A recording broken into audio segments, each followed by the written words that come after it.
Mysterious objects dropping into the ocean, leaked Navy footage, and lost TV episodes. These are strange videos filmed that were never meant to see the light of day. Dr. Teleka Patrick was a 30-year-old psychiatry resident at a hospital in Kalamazoo. On the evening on December 5, 2013, she clocked out of work and vanished without a trace. Her car was later found abandoned in a ditch off I-94 in Indiana, with the wallet and ID still inside. In the weeks before she disappeared, a handful of videos she posted on YouTube started surfacing online. Clips filmed by her that appeared to be addressed to someone she calls baby in love. You could still find some of these uploads from back in 2013 where she's talking to the camera like she's, just talking directly to another person, telling them about her day, singing at times, talking about recipes she's making. They all feel very direct and personal, but nobody close to her seemed to know who'd she been addressing in the videos that she uploaded to YouTube. Her family said she wasn't dating anyone seriously, that they knew of anyway,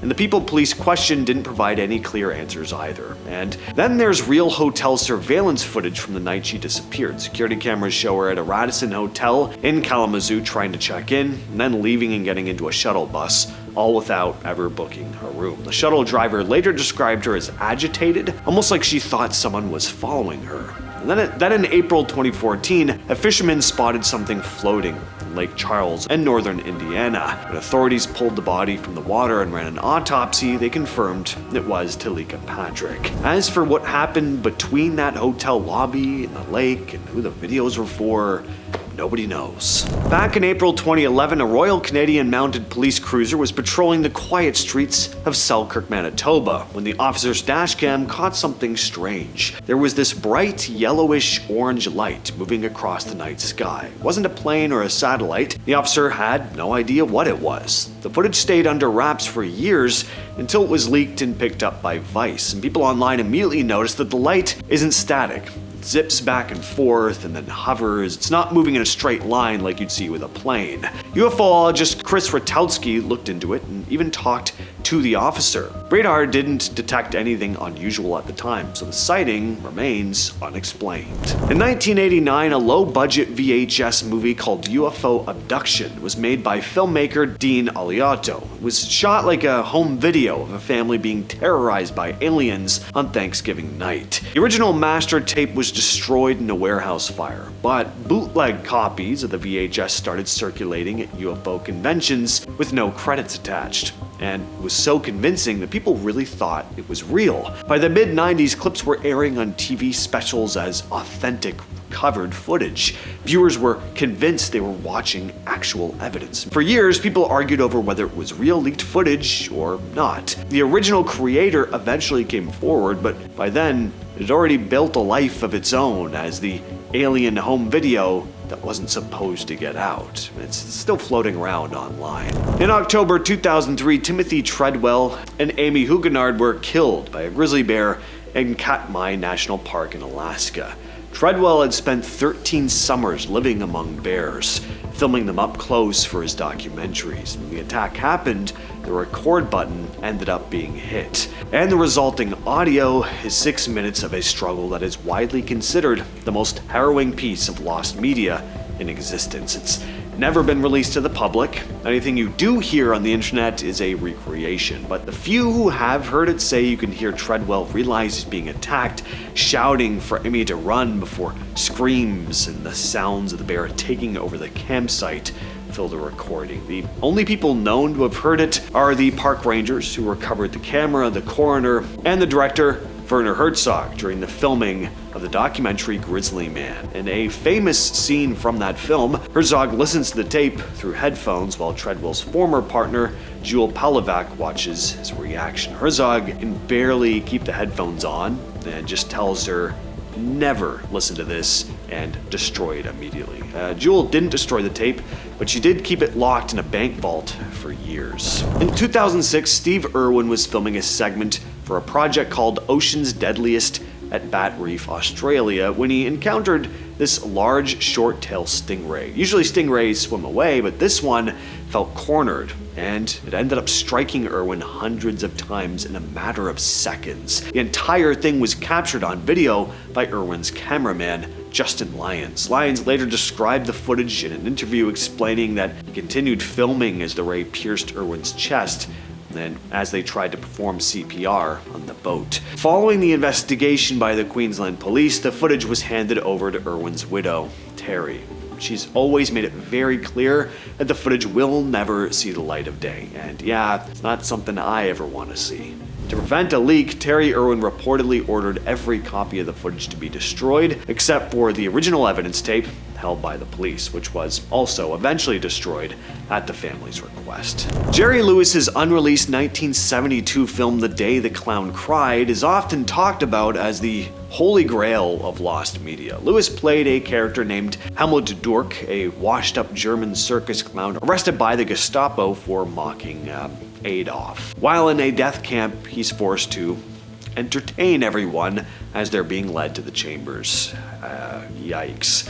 Lewis starred in the film, but after seeing the rough cut, he was so horrified by the final product that he was like, this can never be seen. He famously stated that the film was bad, and that he was embarrassed by how the subject matter was handled. For years, the only way people knew about the film was through leaked scripts and a few production stills, but shortly before his death in 2017, Lewis donated a large portion of his archives to the Library of Congress. This included a copy of the film, but it came with a strict legal caveat. It could not be screened or released until June 2024. But no, it has not been released. In 2015, an anonymous user on 4chan described this anime they claimed to have seen on the deep web in the early 2000s. The plot went something like this. Several high school girls are trapped in a windowless bathroom with no doors. As they slowly lose their minds over several days, they eventually take their own lives by banging their heads against the walls or using shards of broken glass. The user said it was called Saki Sanobashi, or Go for a Punch. This began a massive years-long investigation across Reddit and Discord. Users searched through tons of 80s OVA archives. For anyone not in the know, OVA stands for Original Video Animation. These are animes that aren't based on any manga. Even with all the research though, no record of the anime exists in any database. In 2019, a user claimed to be the original 4chan poster and admitted they made the whole thing up for fun, but some believe that the quote-unquote confession was a hoax itself. And others claim they do vividly remember seeing similar scenes in obscure anime from the 80s, so who knows? Maybe the whole story is made up, or maybe someone really did witness this truly unsettling anime made by who knows who, something that would end up becoming a phantom piece of lost media. In 2015, a Swedish tech blog called Gadget ZZ got something weird in the mail. It was a DVD with no return address. The only thing written on it was a code, 11BX1371, so they played it. The video is about 2 minutes long, black and white, shot inside what looks like some crumbling abandoned building. Standing in the middle of the frame is a person dressed like a plague doctor, a long dark coat, the beaked mask, the goggles, mostly just staring at the camera, and there's this loud, harsh buzzing sound the entire time. There's no music or narration, it's just that noise. The figure barely moves. At one point they hold up a sign with strange symbols on it. Later they slowly turn toward the camera, basically the whole thing. When people started pulling it apart frame by frame, they found hidden stuff buried in it, encoded messages in the audio, bits of text hidden in the visuals, coordinates, possibly, phrases that didn't make much sense. Eventually, people figured out the building was an abandoned sanatorium in Poland, but no one ever came forward to say they made the video.